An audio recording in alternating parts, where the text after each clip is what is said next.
Next time on a very spooky fine dining podcast, the season 1 finale, TGI Fridays the 13th. Oh, you betcha, pineapple's gonna hit the fan as Michael's son Juicy, or in this episode, Juice son Voorhees, goes on a murderous rampage, and no one is safe. It gets real spooky, it gets real bloody, and not everyone's gonna make it to the end of the episode. Who will live, who will die? Listen to Fine Dining, the search for the most mediocre restaurant in America, break down a trip to TGI Fridays based on the atmosphere, the service, and the food, and try not to be scared to death. Hear the thrilling finale of Fine Dining, Wednesday, October 25th, wherever you get your podcasts.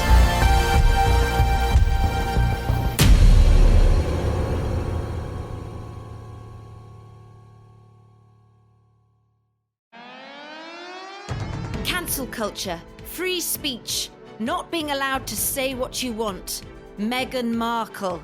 These are the biggest threats to the UK today, and these are the topics of my podcast. I'm Harriet Langley-Swindon, and this is NonCensored. Producer Martin, how are we today? I'm very well. I'm very excited. Podcast 0, here it goes. Out into the podcast bins, ready for people to download. Podcast 0, indeed. To explain to any new listeners, this is a weekly highlights podcast of my daily radio show. It's hugely popular. Everyone listening probably already listens to it, but we thought we'd start this weekly highlights by going through the best of the past year, didn't we, Martin? And what a year it was. What a year. The best year that we, well, not the best year. I mean, one of the worst years, I guess, depending on who you talk to. But it was a year to remember. That's for sure. Oh, it really was. I mean, we had so many things that we couldn't sort of fit in, didn't we, Martin? We really had to sort through. I mean, I don't know if you remember this, Martin. Yes. I'm sure you do. But one radio show, I did a wonderful defense of Prince Andrew. And people listening, we had many letters saying it brought them to tears. Yes. And it really made them reevaluate the royal family and Prince Andrew. There was a lot of letters. There's also a lot of letters sent to Ofcom on that particular episode. So I mean, it was certainly a big mailbag episode. Yes. Well, I'm Ofcom is always good. What do they say? Please stop doing it. New news is good news. Yes, that's it. But that's what people say, and it's a bit of fun, isn't it, Martin? I certainly found filling out those forms enjoyable. And, well, we moved on, didn't we? We moved on. Yeah, and it was wonderful because you took the phone calls, really. And I think you really sort of bonded with the people, didn't you? Well, there was a very informal feel to the phone calls. People were stretching the bounds of common decency. They came up with some fun names for me. Martin, do you remember when that little old woman followed you home? She was so angry at you, Martin. I think she was throwing things at you. Yes. I did have to call the police in the end, but that's just one of the the cross that we bear to bring the news to the people. Yes, that was. I think that was after a piece we had where we spoke to an old person. Oh, how do you say it? Old person atheist, really? Maybe? Would you say that? Didn't like old people, felt that the government had actually done a good job culling them over the pandemic. And this inevitably raised a few pulses with some of the old folk. Yes. Which is something you should never do when you're old. No, absolutely. They've got nothing to lose. They're willing to throw down without thinking about the consequences. But we do love all of our demographics on the show, and I think this is a wonderful chance for them to hear back the things that they might have missed. Yes, definitely. And I think what we're going to share first is regular contributor, Eshaan Akbar. He's very funny, was chosen purely from the fact that he was very, very funny man, and he is also our diversity hire. He contributes to 2 features called Is It Woke? And Eshaan's hot and spicy takeaway of the week. And I believe in this one, he talked about his feelings about taking the knee. So let's take a listen.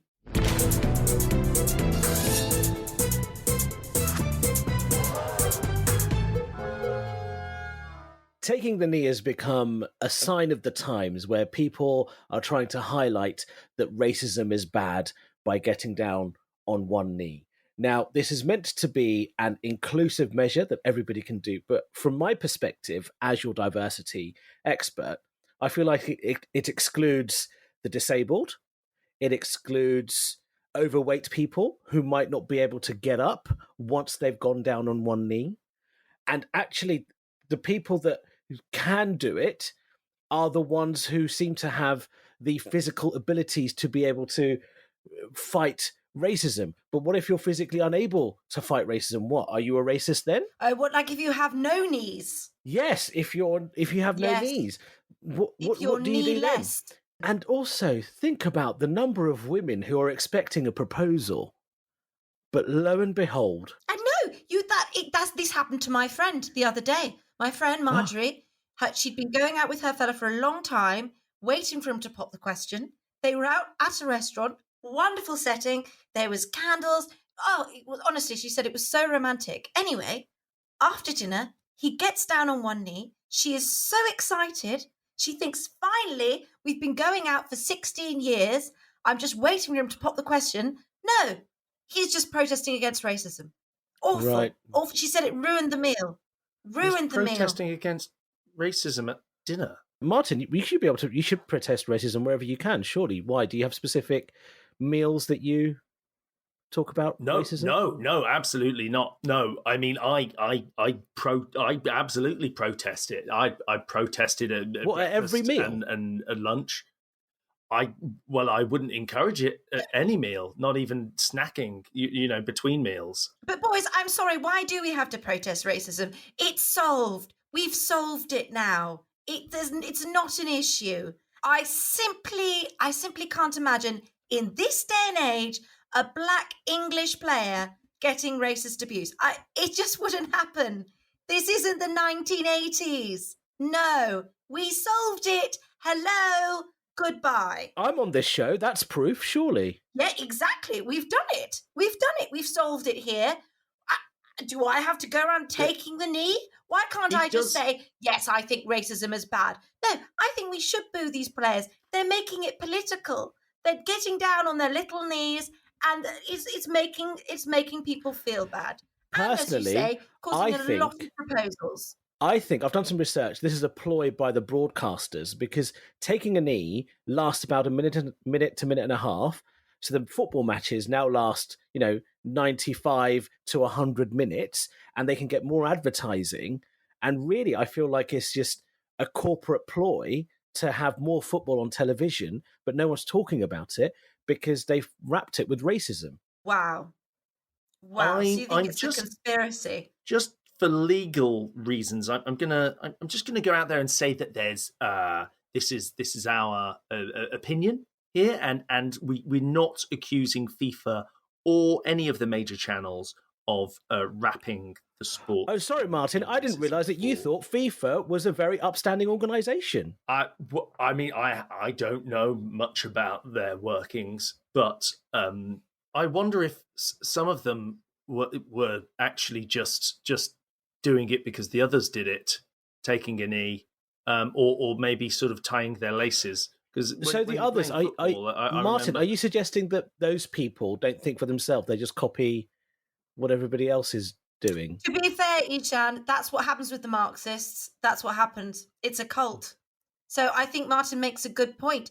They're all bending down, just doing what everyone else is, tying their shoelaces. Yeah, right. Yeah, right.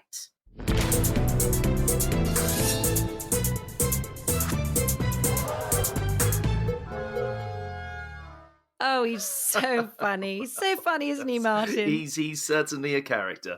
Yes.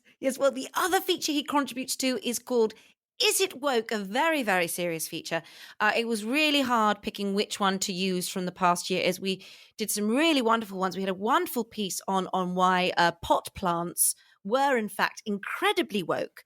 But the one we chose was about the boat. Do you remember this, Martin? Do you want to tell the listeners? Oh yes, well, a boat got stuck in the Suez Canal, didn't it? Actually, caused quite a lot of trouble for financially for the world. and I think some people lost their jobs.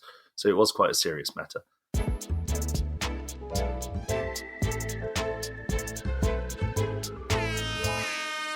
Is Evergreen woke? That's what I want to talk about. This is about the recent news that the Evergreen boat got stuck in the Suez Canal and everyone's trying to move it. They're trying to take it away. Just leave it be. Just let it do its thing. It's sitting there. It's worked hard.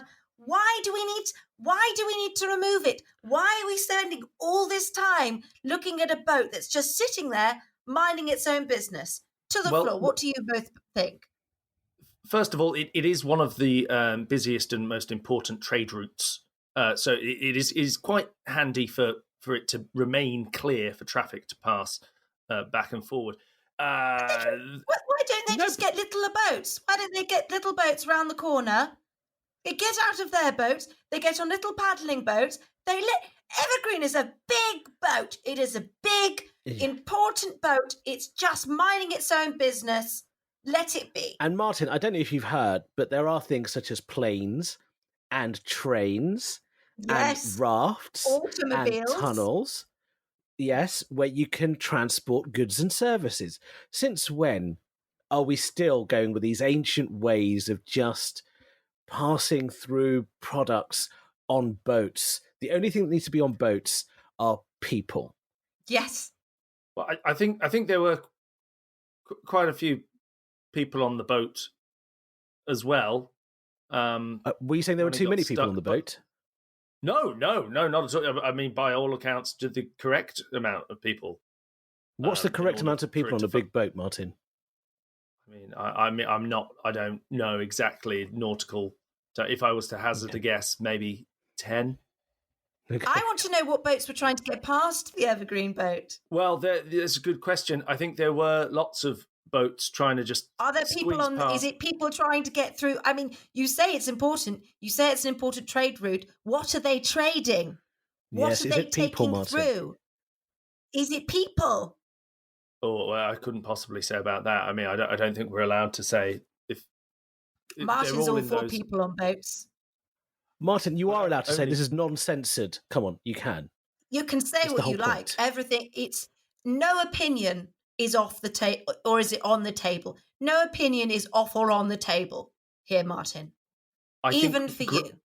Probably grain.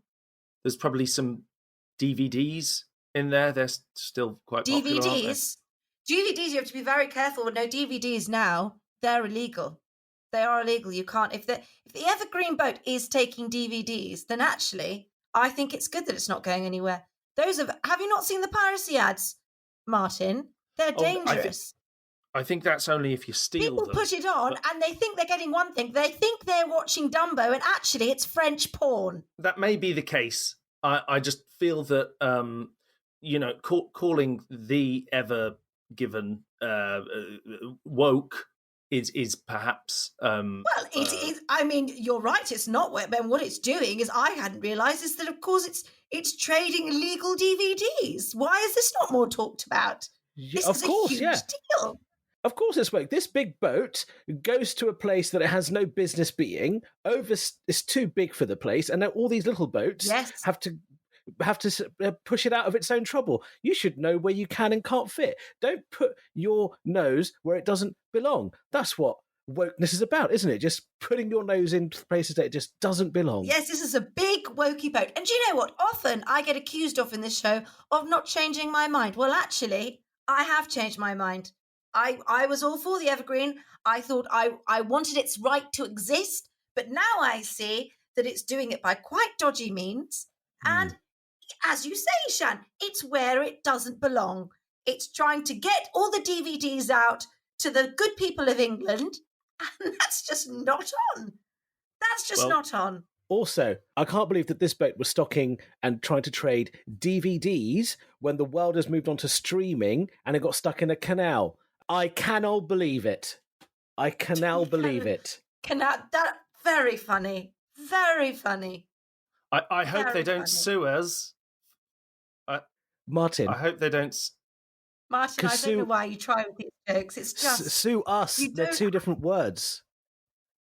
And it's spelt Suez. I'm sorry, you don't have the natural wit of Eshaan. It's not your forte. So, that's 2 votes for woke, which means once again I lose that round. So I'll just mark that up.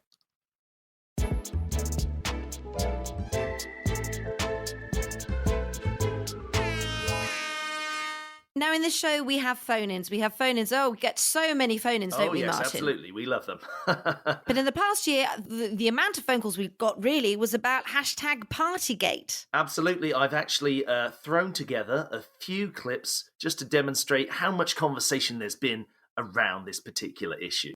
The thing is, they're saying there was a party in Downing Street. No, there was no party. Boris Johnson has said himself that there was no party. And I think he'd know because it was his house. You don't have parties in your house. That doesn't happen. I don't like that there was a party in Downing Street. It was just one little party. One tiny little party. I'm sorry, but just one party, that's barely a party. That's just a little blip on your consciousness. It's really quite ridiculous how the government is being held to account like this for something so small. Boris said he was angry, but I don't think he was angry. Of course he was angry. Look, what you've got to understand is, okay, there was a few or several debauched, stick up the walls parties. But it's not like they took place on the very night before the Queen was forced to attend her husband's funeral alone.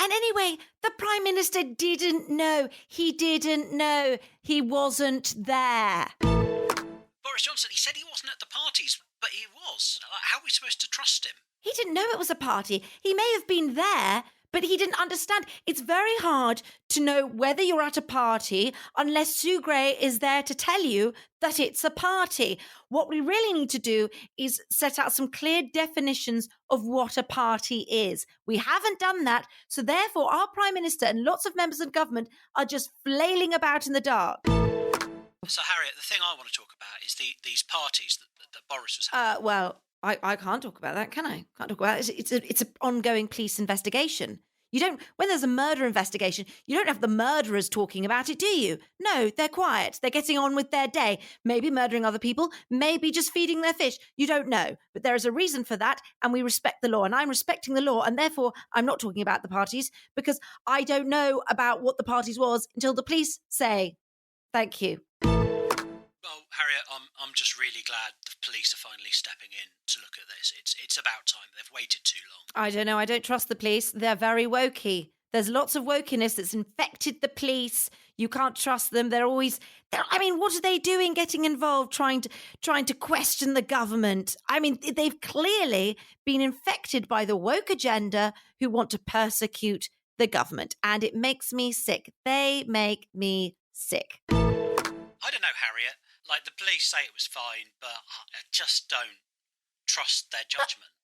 Sorry, are you criticising our police? Is that what's happening here? You're criticising the great British institution that is the police. The police that have helped your children, have helped your wife, have helped your neighbours, and you're questioning them. Who are you? Sorry, who are you? Who actually are you?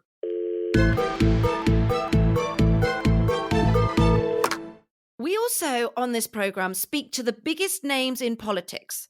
In the past year, and last June, in fact, as soon as Matt Hancock resigned, we knew we had to get to the nub of the matter. So we interviewed the only person who could offer their absolute expertise.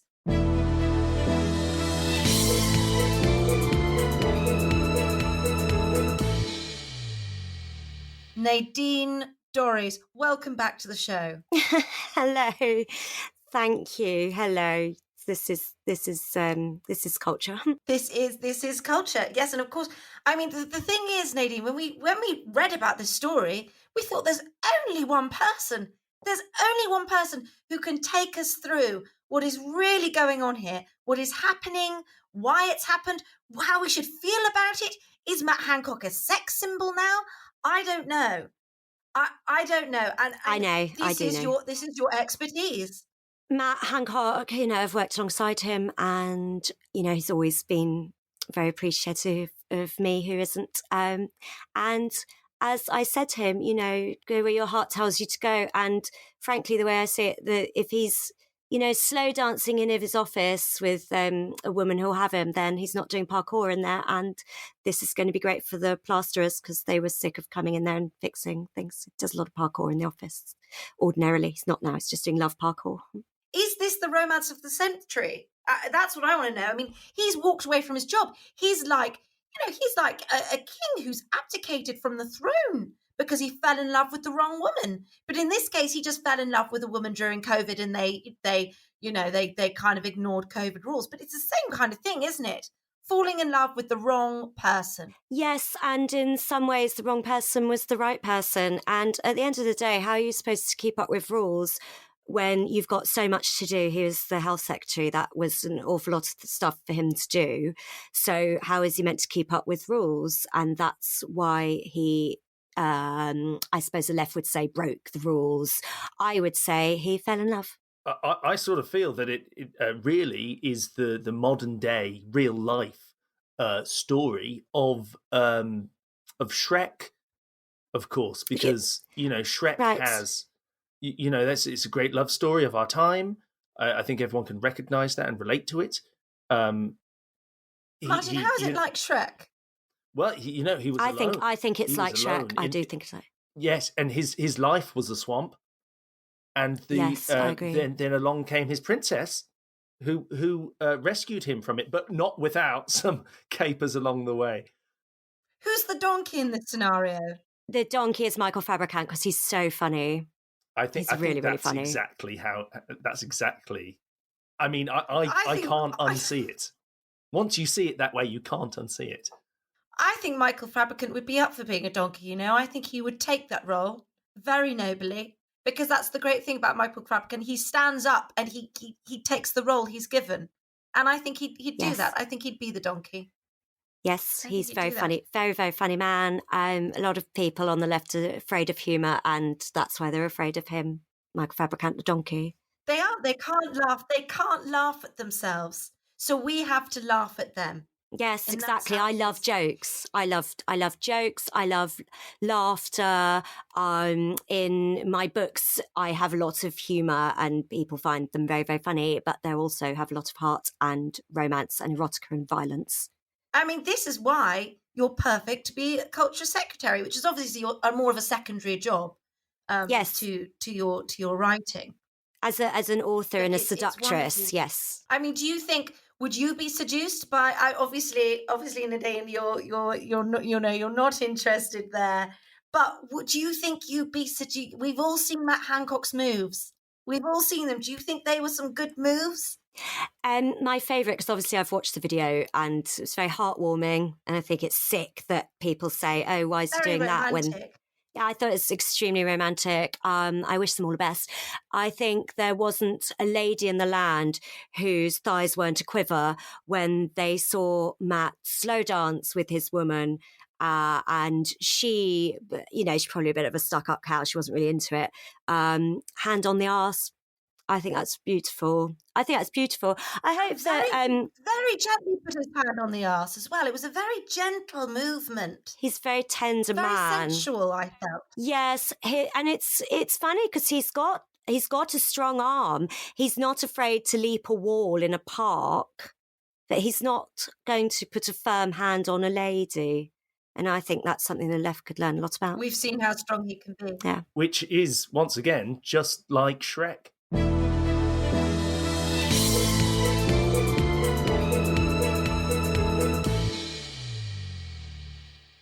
Oh, it was wonderful listening to that again, wasn't it, Martin? Oh, it was fantastic. What a woman. What a woman. It does make you think about what's happened since. I mean, Matt Hancock is now a sex symbol. He wears a sexy polo neck. It's really, really quite enticing. And I hear he's becoming an author and is a regular podcast interviewee. So hopefully one day he will come on this podcast. I'm sure he's writing a letter of application as we speak. Now, on this show, we do interviews with serious political figures, but they're not always politicians. This interview took place just after the Oscars when Will Smith famously slapped Chris Rock. I asked producer Martin to book in a slapping expert, but there was some miscommunication, and instead we got a wokey lawyer, didn't we, Martin? Yes. It was still a riveting conversation, and I think Will Smith still got the drubbing that he deserved. Right, yes. Without further ado, here is the interview with Charlie Holt, campaigns lawyer for Greenpeace and English Pen.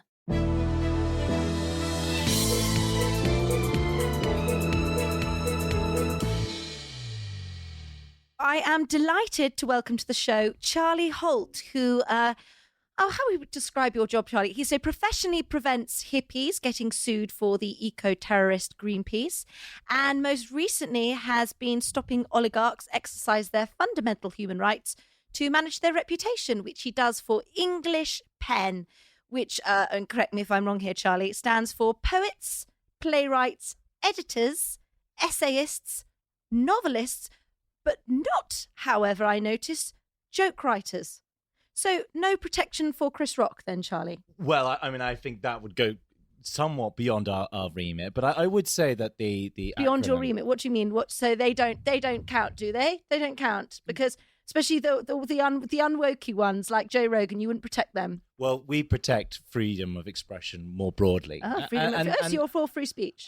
Absolutely, and our understanding of what constitutes a writer has evolved over the ages. In fact, the acronym, as you unpacked it, is very different from how it was first defined when English Pen was established in 1921. So we have a very broad understanding of who constitutes a writer and whose speech we should be protecting, which, of course, we do think is a universal right. So I think what I want to start with, Charlie, is say, do you think that you will use what happened at the Oscars to promote your work in SLAPPs? Would I use what happened in the Oscars to promote our... Could you perhaps elaborate on that? So to clarify, Will Smith came up on stage and he slapped Chris Rock. That's correct. I mean, I'm not sure whether or not you've fully understood the concept of a slap there, or whether. Right? I mean, I don't mean to patronise. I'm just wondering whether or not someone has unpacked that acronym. All right, maybe you haven't. I know you. All right, you tell us what SLAPPs means to you. Well, first of all, I mean, SLAPP is an acronym. Okay. When we're not talking about a physical slap here, we're talking about a strategic lawsuit against public participation. It's a type of abusive lawsuit which is filed with the purpose of shutting down speech. And speech which is in the public interest, critical speech which aims to advance accountability, which to hold the powerful to account. Right. That's so, a speech. Sorry, all this is getting very wordy. Who do you target? Who are you targeting with these? Getting against the SLAPPs. Who does the SLAPPs? Well, the SLAPP litigants, those people who file the SLAPPs, tend to be very wealthy people. They tend to be very powerful people. Yeah. And these tactics are used, and these abusive lawsuits are facilitated by the same law firms, London-based law firms. We see them keep coming up. But I mean, it's important to separate out those who are litigating from those who are the litigants. Wait, sorry, so I'm going to pause you there, Charlie, because you've done that very sort of lawyery thing of using lots of words. So I'm just going to sort of map it out here for the listeners. And please correct me if I'm wrong. So SLAPPs are where men, I assume often men, in a very sort of decisive, strong and masculine way, nobly defend their reputation, probably their family's reputation as well. I mean, it's tenuous, but they're protecting their family against tenuous is right there. Yeah. Against bullies, like, I don't know, like journalists who write nasty things about them, or just little wokey people who do little wokey things to make their life unpleasant. I'm sorry. Can I just challenge your characterization there yes, of I'm all up for debate. Your understanding of a bully? My understanding of a bully is someone who exploits a power imbalance to impose their will on others by force or by coercive means. Now, a lawsuit is a coercive means of imposing someone's will. Is that not archetypal bullying? No, and this is why we talk about legal bullies here. Yes, but excuse me, Charlie. Surely using a lawsuit is just their God-given right. I mean, it's not their fault that they're wealthy. they've got lots of money, and you're saying that they can't use any of that. You're saying they can't use the tools they have at their disposal to attack the people who are destroying them and their families. But look, you're right. You are right to say that I am saying that these people shouldn't be allowed to use the courts to attack their critics. But Absolutely. aren't you... Everyone has a right to use the courts. No one has the right to abuse the courts. In particular, you've been cracking down on oligarchs, haven't you? Can you explain to us a bit about that? Absolutely. The UK, as Oliver Buller has described it, is the butler of the world, servicing and facilitating Very dirty British, isn't money. it, butler? It's rather lovely. Well, I mean, in this world, it depends who you're serving there. And I mean, the people who are serving are the very worst elements of the global kleptocratic system. You're talking about oligarchs, criminals, all of those who are seeking ways to launder their money and launder their reputation will look first to London. Is that something that we should be proud of? I would say no. Sorry. If dirty money is so bad, surely money laundering is a good thing. I mean, I don't really know where to start with. I mean, again, I don't mean to patronize you, but are you sure you understand what laundering here means? I don't know. I mean, it seems we have very, very different modes. You're the expert, so you tell me. Look, I mean, if you just need to look at the research which Global Witness has done on this, it's shown the vast scale of money laundering, of efforts to clean up and facilitate and block efforts to hold those to account for those who are engaging in this type of dirty money. I mean, just look at Companies House. 335,000 of the listed companies on Companies House do not reveal the name of their beneficial owners. That's a real problem we have here. As Global Witness has shown, 4,000 of the names on Companies House, it appears to turn out on close inspection to belong to children aged 2 or under. Now, I ask you, is that really something that we should be proud of here in the UK?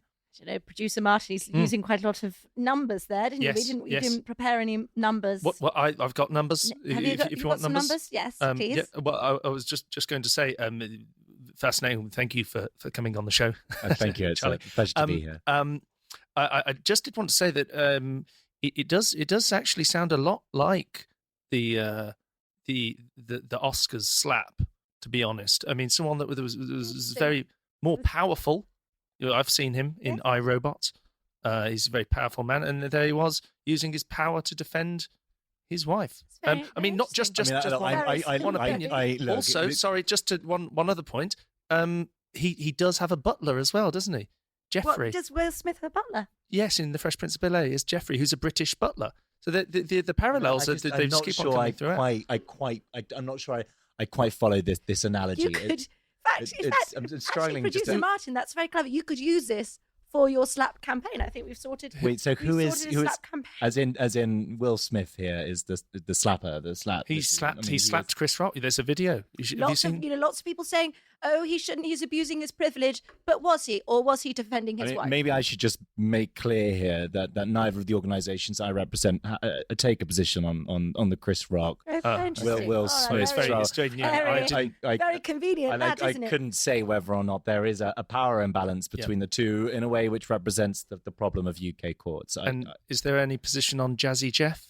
I'm sorry, who is Jazzy Jeff? Is his best friend in the Fresh Prince. In the Fresh Prince. I mean, I have to admit, I don't know. That's fair enough. What would you say to the accusations of oligarchophobia? I'm afraid I'm not sure I've heard this word before. Oligarchophobia. Well, it's discrimination against oligarchs, because that's what you've been doing, isn't it? Specifically, at the moment, you've been targeting oligarchs, haven't you? Well, I mean, I would say that. And why? What's so wrong with oligarchs? They've made their money. They've made Britain their home. They do wonderful things for the Tory party. Why are you discriminating against the oligarchs? Well, look, this isn't about oligarchs anyway. It's a much broader issue than that. Like I said before, this is an issue which encompasses all those who are trying to block accountability. And they might be doing that for any number of reasons and to try and obscure any number of activities. Not, like I said, money laundering is an example of that. This is a much broader issue about ways in which the rich and powerful block accountability and shut down speech which is critical of their activities. And that has broader implications for democracy, for free speech. and for the reputation of this country, I would contend. And so I think, it would be a mistake to narrowly focus on oligarchs in any event. But I mean, when we are talking about oligarchs, we are talking about issues of public interest. About when we say about where their money comes from, how they're spending it. No, where does their money come from? Well, I mean, this is a broader issue. I'm not going to get down into specifics here. Well, listen, Charlie, we're going to wrap this up now. So I've just got one final question. Obviously, in your work with Greenpeace, you've defended a lot of eco-terrorists and sort of demented hippie types. I would challenge that. That Have you ever, or have you not ever, blocked a road? I haven't. I haven't blocked a road. I haven't blocked a road. I mean, I don't. How interesting. But you're defending people. Well, no, because I don't think. I think you're thinking of the wrong group there. That's not Greenpeace. I think you're talking about Insulate Britain. Well, it's all very similar, isn't it? I mean, they all hang around together. They all talk about climate change, and they all stop me getting the tube. Climate activism is a growing movement. It's becoming bigger and more diverse. You can't lump everyone together who believes and cares about the future of our generation on the future generations. See, that's the problem with this diverse word, isn't it? This diversity. It just makes it all so wokey. You're like, oh no, people are different sections. Yes, I know, and everyone is going to be impacted by climate change and about according to yourself and other Greta Thunbergs. Anyway, well, Charlie, thank you so much for coming on the show. You have been non-censored. So that was the best of last year. We are going to start getting up to date. There is a podcast with the best of last week's show, which should be wherever you get your podcasts today. I get mine from my phone. Martin, can you tell them how they get the links? Absolutely. Just simply click like and subscribe, and it should all end up in your little podcast bin ready to listen to. In fact, the next podcast should start playing immediately after this. And tell them to leave a good review, Martin. We need good reviews. Yes, 5 stars, please. We don't need 4s or 3s. Just 5 5s. stars. No, that's a loser's game. Thank you to Rosie Holt, Brendan Murphy, Eshaan Akbar, Sooz Kempner, Charlie Holt, and Ed Morrish. And we will see you very soon.